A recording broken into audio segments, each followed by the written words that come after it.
Hi, friends. My name is Aarti Tejuja, and I'm here today to share a little bit more with you about ancestral lineage healing.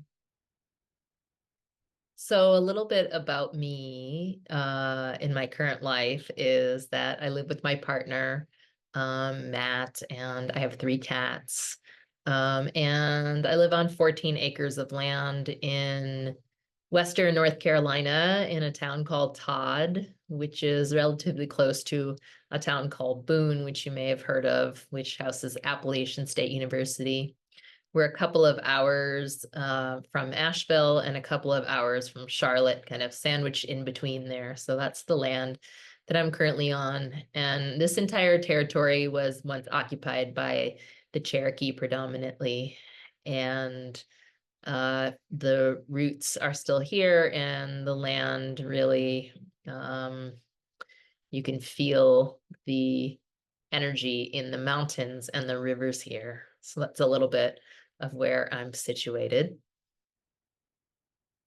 So, a little bit more about me and why you would want to work with me. I have an interesting spiritual journey that I'd love to share about how I kind of got here to this point of holding ancestry work in this way.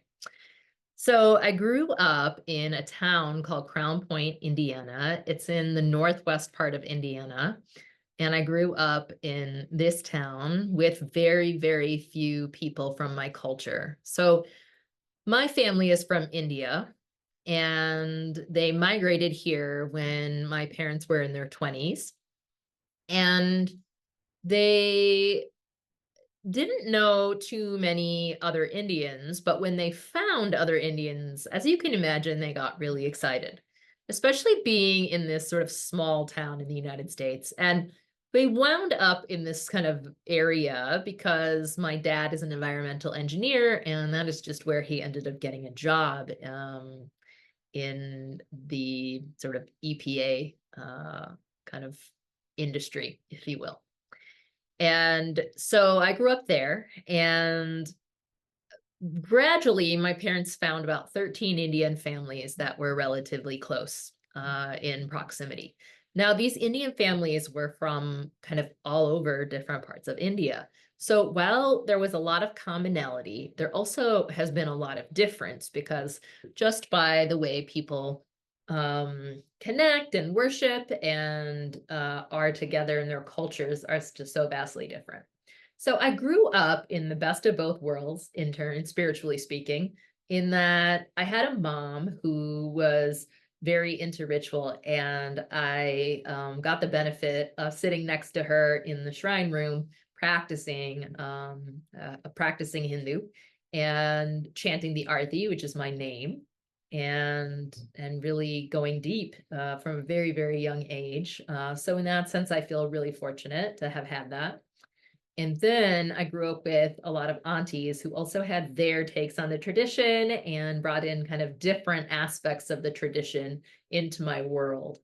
And so I kind of grew up with a lot of different kind of waves of Hinduism, if you will. And what was really beautiful about that is it gave me so many different perspectives. Now, where that kind of started getting sticky is that I was really longing for a lot of depth. And I wasn't really able to find a teacher that could give me a lot of depth from just probably where I was located. And so as I got older into my 20s, I went I went as a seeker, really kind of hitting rock bottom at one point in my 20s. I'd gone through lots of depression and whatnot. And then Buddhism found me. A Buddhist path found me. And so I was part of the Shambhala Buddhist tradition for quite a long time, a number of years, 13 years. I used to be a tech and finance person. That used to be my career. And as I started getting more involved with the Chicago Shambhala Center, my whole career emphasis shifted, and I became a member of the center first and then kind of transitioned into working there. And so that took me on quite a different journey, as you can imagine. So I got to a real chance to go really, really deep within myself, having done 30-day silent retreats um, and just being able to really live a contemplative life in so many ways. And then at the same time, getting to kind of work in the center enabled me to work with other people who are kind of coming in. So as you can imagine, if you're a Buddhist center in the middle of the city, people are going to come to you for lots of different things for counsel. There will be things that people are encountering in their lives, and they just simply need someone to talk about it with. So I essentially became a figure in the center that also was able to hold space for people um, in kind of a particular way, like a chaplain, if you will. I was really kind of a Buddhist chaplain for a long time. And that's how I got into the coaching path later. So that's a little bit about me as far as how I got into Buddhism. So now, in my time working for the Shambhala organization, I began to work with community. So while people were kind of coming into the center, I was also going out into communities to bring mindfulness practices and other practices that might be beneficial for stress relief and for overwhelm and for the host of things that mindfulness can be good for. So as I started to go out, people started to come in more because they became interested in the practices that we had to offer. So they began to come into the center more and more. Now, as you can imagine, that brought in so many different ancestries and cultures that the center maybe didn't have so much of to begin with. It had adapted a certain kind of flavor and a certain kind of culture. And as I started to go out into communities, particularly communities of color in the city, then more and more people sort of started to come in and I think there was just a lot of tension um, between kind of the people who had been in the center for a long time and the people who were new and coming into it for the very first time. And I say tension just because the culture started to shift in ways that maybe people weren't quite used to. And so something I started to recognize myself is that we badly needed some community focused practices, some ancestral practices, some practices where we could learn about one another and different cultures and different ethnicities and the different genders and the way of looking at the world that was kind of coming into the center and all the different viewpoints. And so I sought out communal practices, and I found practices like the art of hosting and interplay and peace circles in the restorative justice world. And I got really trained up in really all of that over a number of years. And I started to bring those practices into the center so that not only would we have these great mindfulness practices and these practices to work with our own minds, bodies, and hearts, but we also had practices to work with one another and each other and really get into the differences and the similarities and all of that. And so that became my primary work. So I hadn't quite dabbled with ancestry work yet at that point. I was still in the realms of doing anti-racism work, doing gender work, in different modalities and different ways, and some of which are still really, really good tools.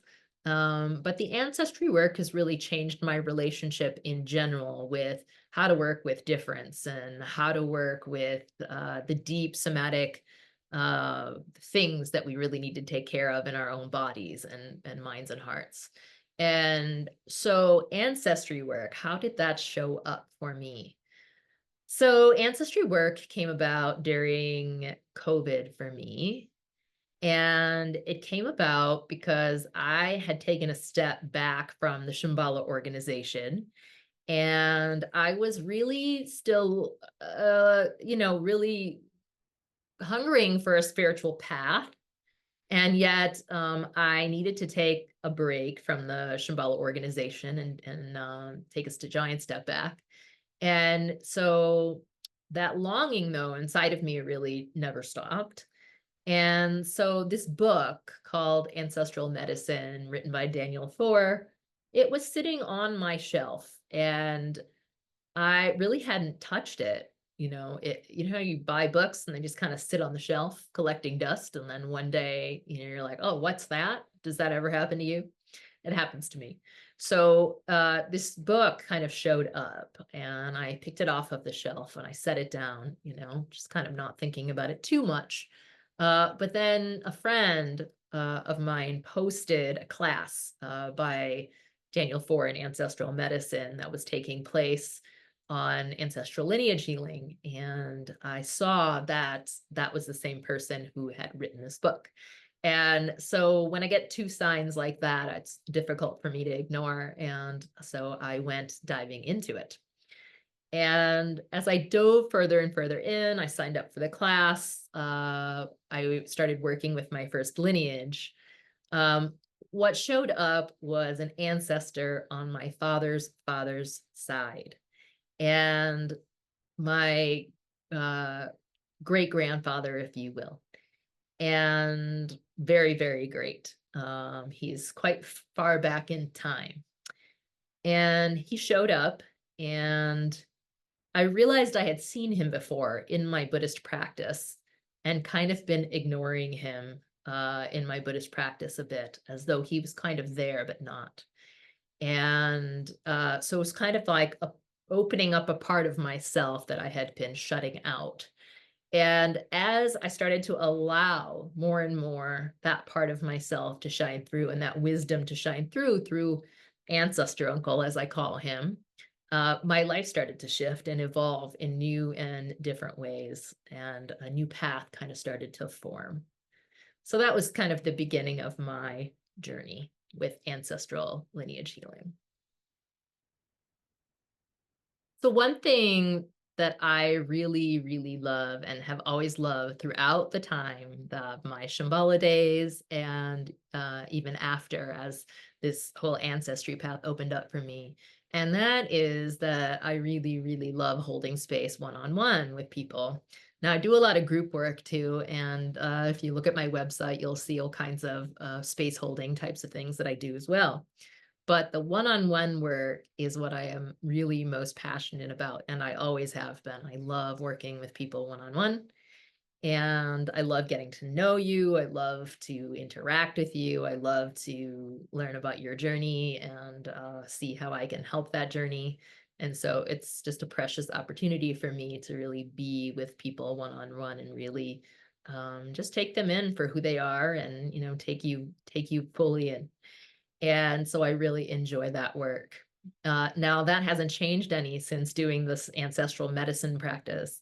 So I went kind of after I started to work with the practice myself for a number of years and taking the class, reading the book, doing all of that. I really started to then turn my attention to wanting to hold a space for other people, because I saw how profound a journey it was for me and has been for me. And so I dived into sort of their teacher training program, and started to certify in holding this work for others. And I'm excited to say that I am able to hold that space now, and I'm a lineage holder in the ancestral medicine tradition. And I'm really, really excited to bring this kind of new offering.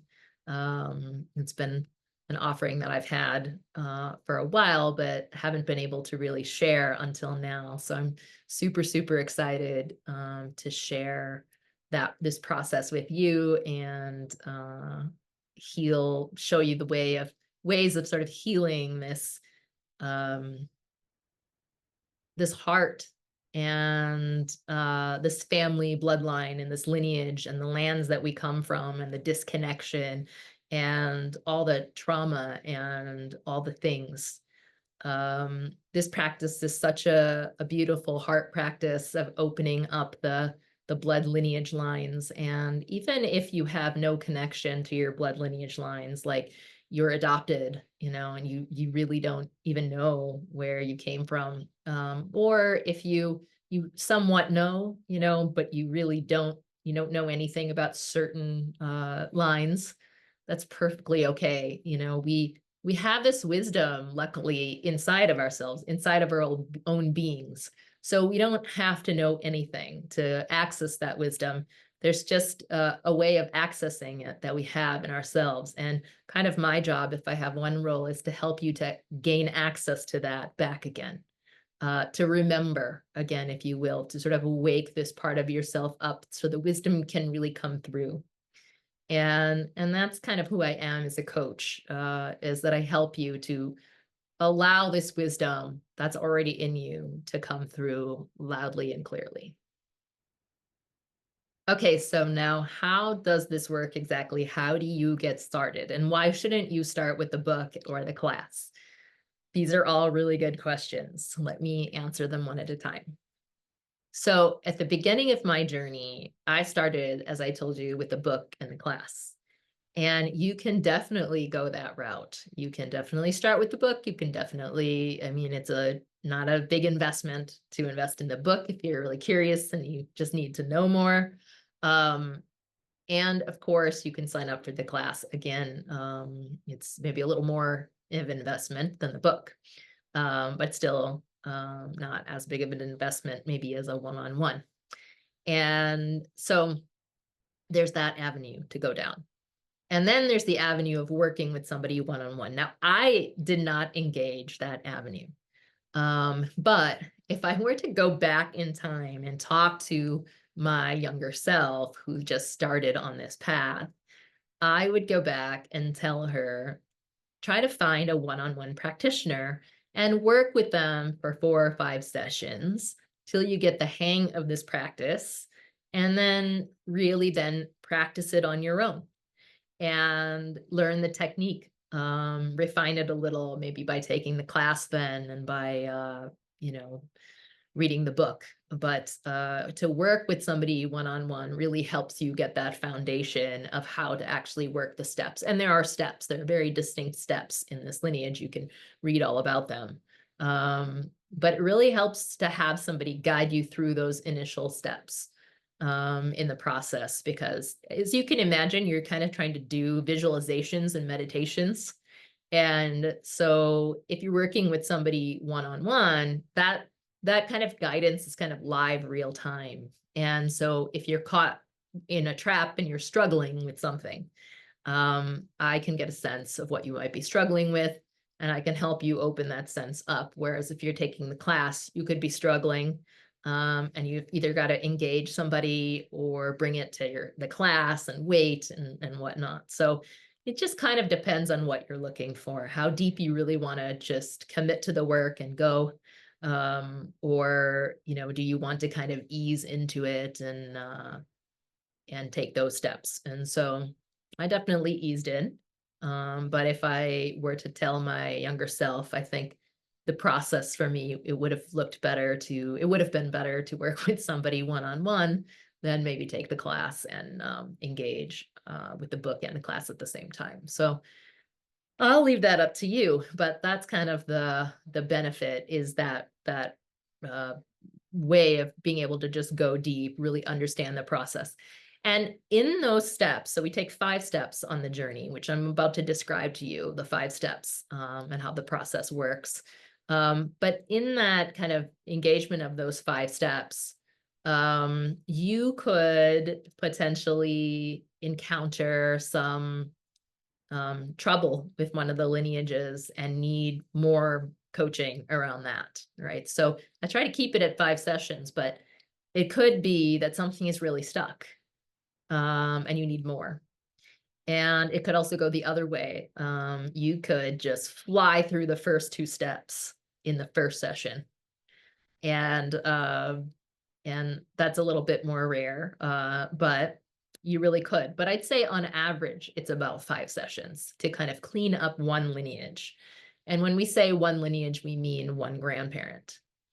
Now, I recommend just starting with one and working the 5 sessions to clean up one lineage, and then you can kind of see what's next for you, or if you want to wait some time, or if you want to take the class, or if you want to, or if you're like, I want to just keep going with this. This is amazing. Stuff is really shifting in my life and I need more, then we can kind of assess kind of where you are. So I always recommend 5 sessions.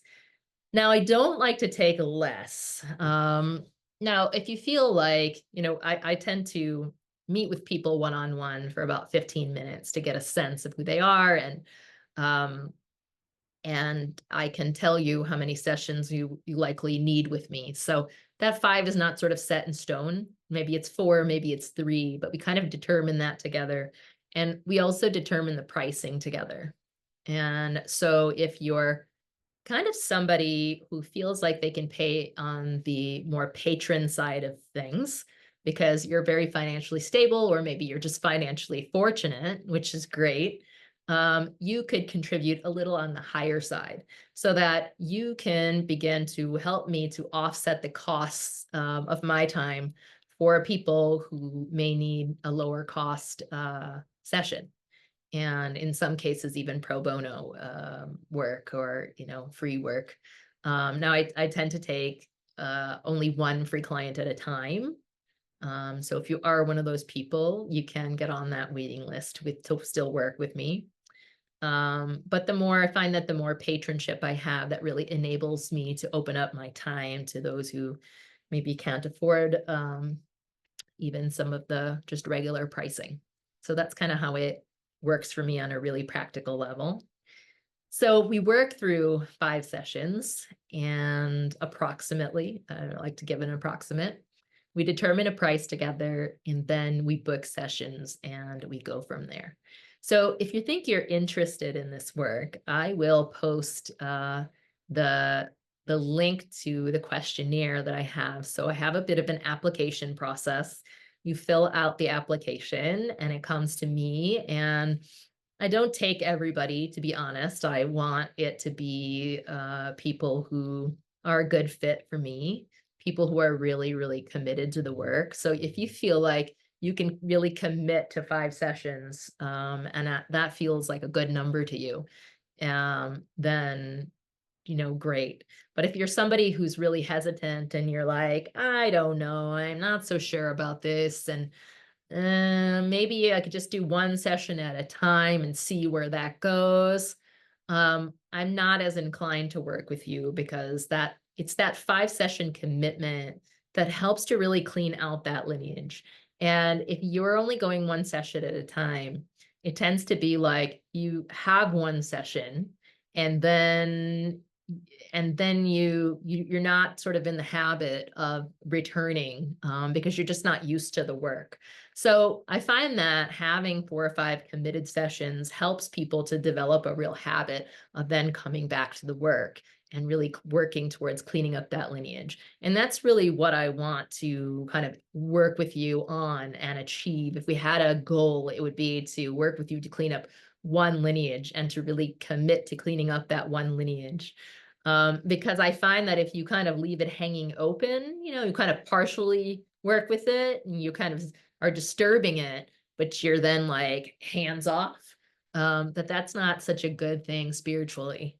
And so I don't like to leave people there. I don't think it's in your benefit. And it certainly doesn't necessarily, it just doesn't feel good. So that's kind of how it operates for me. So if you think this work is for you, down below, you'll see a link to signing up for just applying. So you can go ahead and apply, and then I will get your form and take a look at it.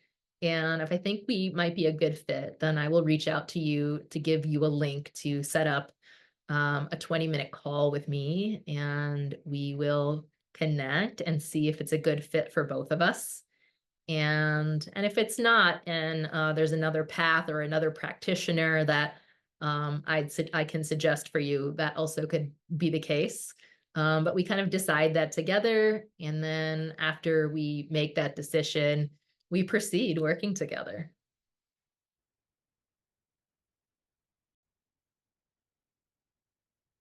Okay, so now what is this process and what are these 5 steps that we are going to do together?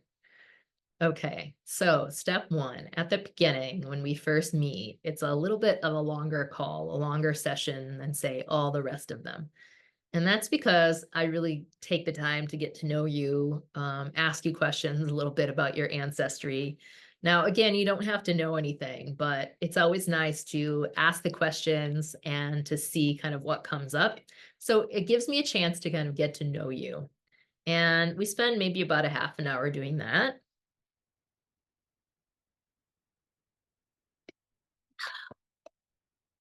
And then the rest of the hour focuses on the assessment of your lineages. And so this isn't really a cognitive process like, I want to work with this lineage. This is the lineage I think that I should work with. That may be the case, and that may be the lineage that you do start with, but it also might be that that's not the lineage you wind up starting with. Like, for instance, for me, I really thought I was going to work with my mom's lineage. And in the process, in the first meditation, which is that's what we'll do together, in the meditation, we go to each lineage and we feel each lineage and how healed they are in spirit. And once we kind of assess each lineage, we assess which lineage is actually calling us in the most. And so that's a little how I do my process. Now, some people think there are two views on this, that the best thing to do is just to dive into the hardest lineage, like you have the most trauma there. So why not get in there and heal like that trauma? And that might be the case. That might be a really big shift to heal that lineage. But sometimes those lineages that have the most trauma are also the most difficult for us to work with. And so sometimes it can be better to work with a lineage that is not as traumatized, that is more healed in spirit, that is the lineage that you're connected with, and you feel a lot stronger and can tap into much easier. And it's possible that lineage cleans up very, very easily. And what can happen is that the wisdom that can arise from that lineage can then help you with the more difficult ones. And so it can go like that. Um, but we start off with getting to know each other and the step of feeling into the lineages and getting in a good assessment of them. So that's the initial session. So then the next step is to begin to form a connection with the guides on that lineage. So you may already have a guide on that lineage, and that's fine. Then they could be the ones to show up. And if you don't, then I help you and work with making that initial connection.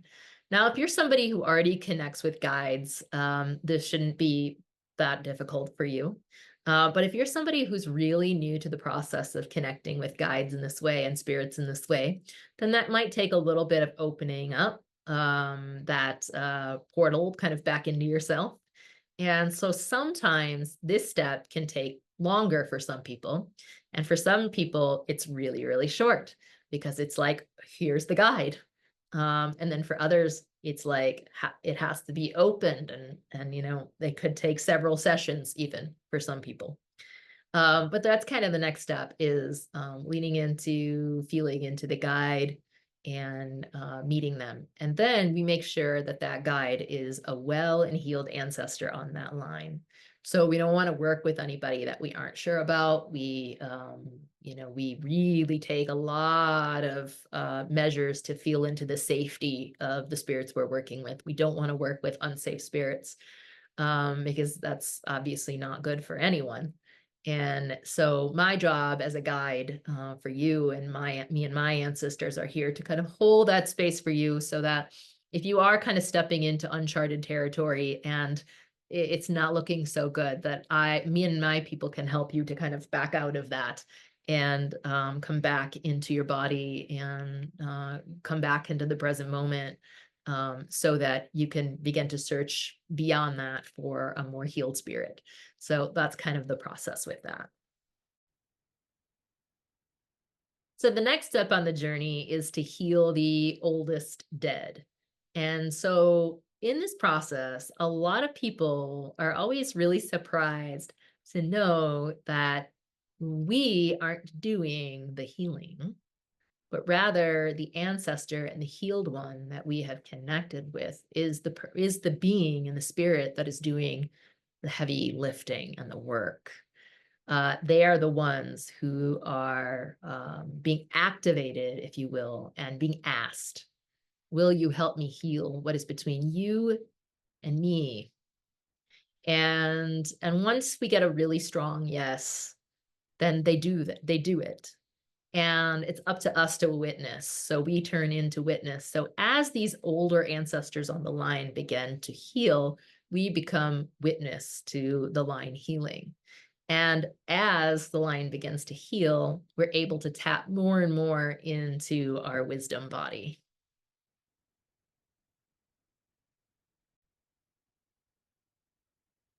Now, the next step after the ancestors heal the oldest dead, they start to heal the middle of the line and they start to heal the ends of the line. Now, another really important piece of this is even as these lines are healing, we have taken the step to cocoon the lineage as it's healing. So the ancestor themselves will create a cocoon or a protective layer around the lineage so that nothing can kind of get in or out. And so there's just built-in protection kind of all along the way. And even as you're moving through this, and it's really your wisdom that's coming through and your ancestors' wisdom that's coming through, I'm kind of hanging out in the background. Me and my people are holding space for your people and for your wisdom to really emerge into the space. So my job is to just make sure that the entire time the wisdom is being received, it is indeed wisdom from a well and healed ancestor the whole time. And those that are on the line that are not yet healed in spirit are just really not able to access you, right? So I'm making sure, me and my people are making sure that the entire way you're protected. And even as your well and healed ancestor begins to heal that line, that they've built this protection so that none of what's not finished healing can touch your energy. And that's really important. So that's part of my role. So as this healing kind of continues, then it starts to heal those beings that are sort of more closer to you in spirit. And so that might be people like, it could be a parent if your parent has passed, or it could be a grandparent, or sometimes I work with younger people and their great grandparents. Um, their grandparents are still alive, or their great grandparents are still alive. So it could be great, great, great grandparents, but it's that one that has passed last in spirit. And so we're working that whole line to heal that whole entire line. And so that's kind of the next step. So the last step to this process, once the ancestors have healed all of the ones that are in spirit that have passed in the lineage, then we begin to shift to the alive ones. So that's anybody that's alive. That could be parents or grandparents or children, yourself, all the ones that are still share this bloodline, but are still alive. And so then the blessings begin to go down into them. And it really is what I see mostly is that it's a very embodied kind of practice that's coming through. There's a embodiment component to this that you can experience as things kind of get cleaned up. You can feel this in your body, the blessing kind of coming down. And then the blessings begin to transform your DNA, your whole being. And they indirectly affect all the beings that are also part of the blood lineage in different ways. And then that's the kind of last step. Then it goes as far as even going into the bones and the like the relics that once were part of this familial lineage and healing all of those items and kind of objects too. So that's kind of where we go. That's the trajectory kind of where we're going to heal a lineage. And then after that, lots of things can happen. lots of really amazing good things can change in your life. There might be another ancestor that's knocking at the door now that says, now they got their healing, now we want ours, kind of a thing. But for different people, it's a different journey. So that, but that's kind of the way that the process tends to work. So now that you've heard the 5 steps and heard why you should work with me, I would really love to connect with you. So if you're really interested in working with me in this process of ancestral lineage healing, my ancestors and I would be absolutely honored to hold space for you. Just fill out the questionnaire that I have created that just helps me learn a little bit about you and what you're looking for. And in that process, I'll receive that and decide if we should have a 20-minute call to just talk about whether we're a good fit and what pricing model will suit you and how many sessions you need and whether you want to work with me still. And yeah, just an opportunity to get to know you. So I'm really looking forward to meeting you and your people. And yeah, so please fill out the form and I'll get right back to you.